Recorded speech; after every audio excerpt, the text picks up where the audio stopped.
Okay, so these next two pieces of technology are also small, right? The motion tracker, which is an inherited piece of technology from the first film, which I guess they decided to go with, and it's been upgraded, so it's bigger and more powerful and more accurate and all of that stuff. But it's almost so big that it doesn't really help them very much because it shows them what's happening, but it also raises the blood pressure, and no device that is you're going to use on the battlefield would raise the I love the way it raises the pitch as there's more and more signal, as if you can't see it, to indicate to you that you should really flip out now. So this is very much a horror film sort of trope, or a suspense film, where things are getting worse and worse. The sound is going higher and higher, which is going to drive your blood pressure up anyway. So it's kind of funny. So there's the motion tracker, which shows them. Ultimately, it reveals the truth that this is, as Ripley says, this is not possible. That's inside the room, and Hicks says, well, you're not reading it right. And then the most intimate technology is the bracelet. And the bracelet is actually given by Hicks to Ripley. So if we follow the chain of this, it goes from it goes from Hicks to Ripley, and from Ripley to Newt. So when she gives away the bracelet in a horror movie or in a suspense movie like this, and it's really sort of kind of horror, it uses a lot of horror tropes, and because of the bug-eyed monster, because of the BEM, you think, yeah, it's a horror movie. But when the final girl, or when one of the young women, the hero especially, gives away something like this, you think, oh, that's it, she's going to get killed. And so I was at like one of the first screenings of Aliens in 1986, and when Ripley takes off the bracelet and puts it on Newt's hand, everybody went, "Oh no!" The whole audience knew very well that this was it for Ripley. Well, no, actually, and it was a good piece of writing that we didn't see it coming. That Cameron was playing up what he was upending, essentially the ideas of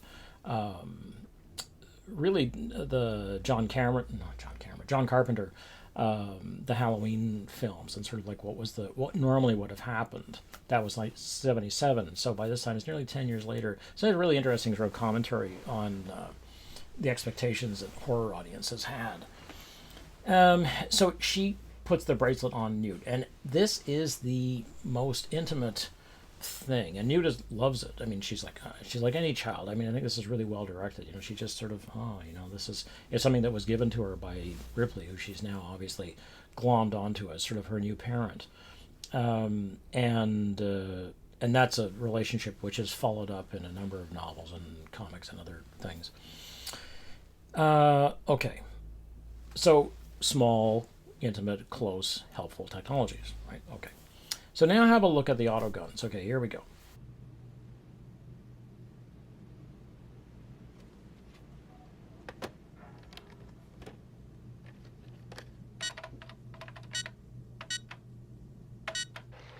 Do your thing, baby. Come on, Vasquez. Let's get the hell out of here. Hudson here. A and B sentries are in place and keyed. Roger. Stand by. Arming now. Test it, Hudson. Do it. Fire in the hole! Okay, great. Let's get the hell out of here. This is unbelievable. 20 meters in closing. 15. How many? Can't tell. Lots. D gun's down 50%. C gun's right behind it. Stopping him. This ain't stopping him. 150 rounds on D. Come on, baby. Come on. 100 rounds. Come on.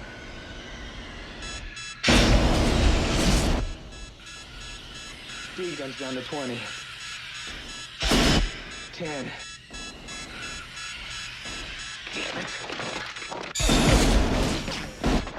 Wait! You're retreating.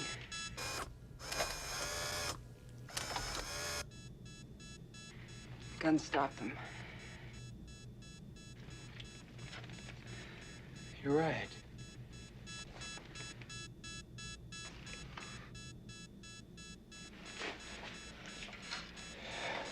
time they walk right up and knock. Yeah, but they don't know that. 1, 2, 3. This is Robo-Soldier, a state-of-the-art combat robot. Robo-Soldier is remote-controlled and designed to go into situations too dangerous for humans. Equipped with 4 cameras, night vision and zoom lenses, they can be sent into hostile territory to attack the enemy. And with the capacity to fire 300 rounds of ammunition, they are likely to come out victorious. The robots may look futuristic, but they are due to enter action this spring, and they are likely to be saving American lives. The machines are based on a robot already used by the military to disable bombs. Military officials say the advantage of the 1-meter-high robots is they don't need to be trained, fed, or clothed.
Okay, the autoguns and the laptop are at the time were at the time robot controlled guns like this or auto guns like this were an idea, but not really a reality yet. Now you could do it. You can have automated guns. They are generally just not as good. I mean, they're very expensive, but they're just not as good as having a person out there who's, tuned in and aware and looking around and is on. Basically, that's the best. A human being is still the best thing for this job. But it is very much a commentary on the way that America is beginning to fight its wars, which is to put, this is always true, especially true in World War II, which is to put technology out front and withdraw the soldiers so that you lose fewer lives. If that means you expend a huge amount of ammunition, well, so be it. So then the game becomes, the way that Cameron cranks up the power is he never shows you all the aliens dying. Instead, he focuses on the guns and the fact that they're starting to overheat. And you can't actually put that much, you can't use guns in that at that rate without letting them cool off, and they will melt down. I mean, the barrels will melt down. This is still true. Guns that put out, say, I don't know, over 1,000 rounds a minute, basically, they're going to melt. The barrels are going to melt, and you see this with. Or a second, because it's also possible.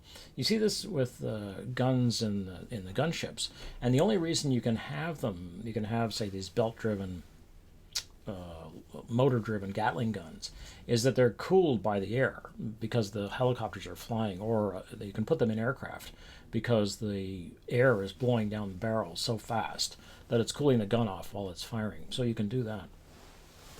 So we get these auto guns, and then camera starts focusing on the laptops, and the fewer bullets that are left, the less munitions that are left, the closer he gets to the laptops. So that they start out with the laptops here, and he gets here and here and here and here until finally the numbers are this big and they're huge on the screen, and you are completely wrapped up in the story essentially that is being told by looking at a laptop screen, right? Which is just showing you numbers. It's a smart piece of filmmaking. But the auto guns are sort of like, they're friendly. But you also see that they don't distinguish or discriminate between the good and the bad. Okay.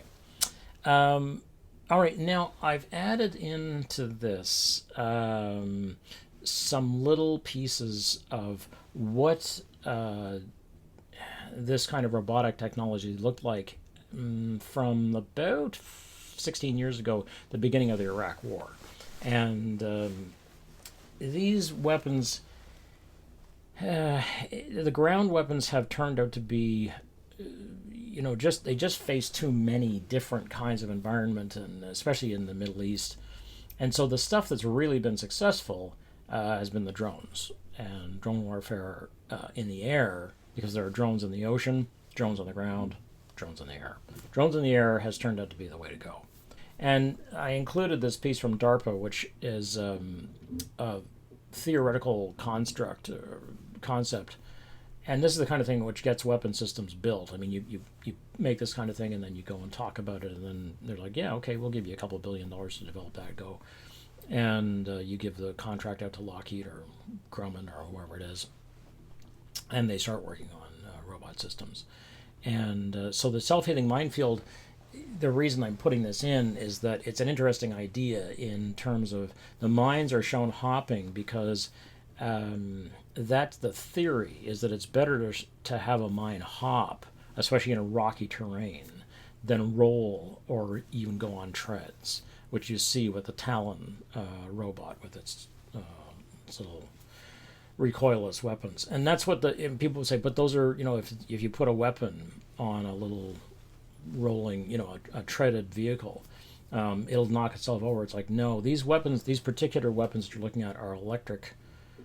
They're electric guns. So they actually trigger at the back of the tube that you're looking at. There's 4 tubes.